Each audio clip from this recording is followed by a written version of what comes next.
প্রিয় দর্শক আসসালামু আলাইকুম, সকলকে ওয়েলকাম করছি আমার আজকে নতুন রেসিপি দেখার জন্য। আজ তৈরি করে দেখাবো টমেটো ভর্তা।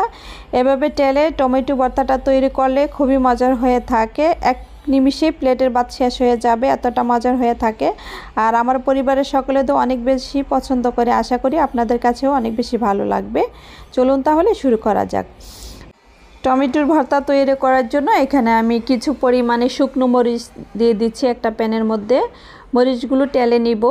চুলার আঁচটা মিডিয়ামে করে মরিচগুলো টেলে নিচ্ছি। মরিচ আমার টালা হয়ে গিয়েছে, তুলে নিচ্ছি।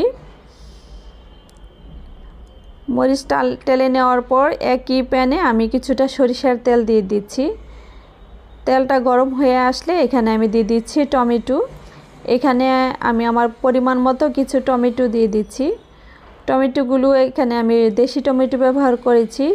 এই ভর্তার মধ্যে দেশি টমেটো হলেই বেশি ভালো হয়।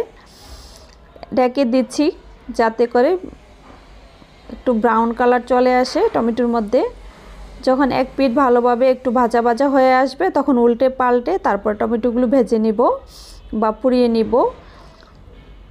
এখন আর ডাকবো না, ডাকনা ছাড়াই আমি পানিটা শুকিয়ে নিচ্ছি ভালোভাবে যাতে টালা হয়ে যায়। উল্টে পাল্টে নেওয়ার পর ভালোভাবে টেলে নেওয়া হয়ে গিয়েছে, টমেটোগুলো তুলে নিচ্ছি।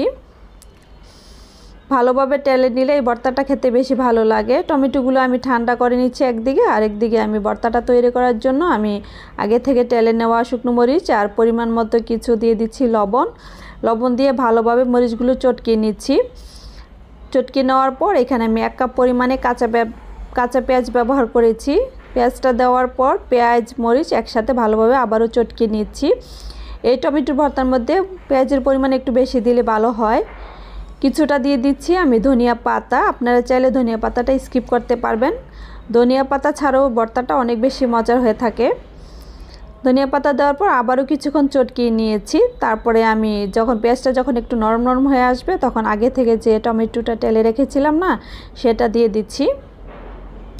দিয়ে এখন সব কিছু একত্রে মেখে নিব। আর যদি স্কিনগুলো একটু থাকে টমেটোর উপরে স্কিনগুলো ফেলে দিব। ফেলে দিয়ে তারপরে আমি ভালোভাবে সব কিছু মেখে নিলেই ভর্তাটা তৈরি হয়ে যাবে। সব কিছু আমি একত্রে আবারও মেখে নিচ্ছি।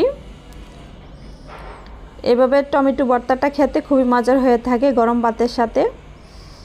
আপনারা চাইলে গরম ভাতের সাথে এই ভর্তাটা পরিবেশন করতে পারবেন, আশা করি অনেক বেশি ভালো লাগবে। খুব সহজে এই টমেটো ভর্তাটা তৈরি হয়ে গেল।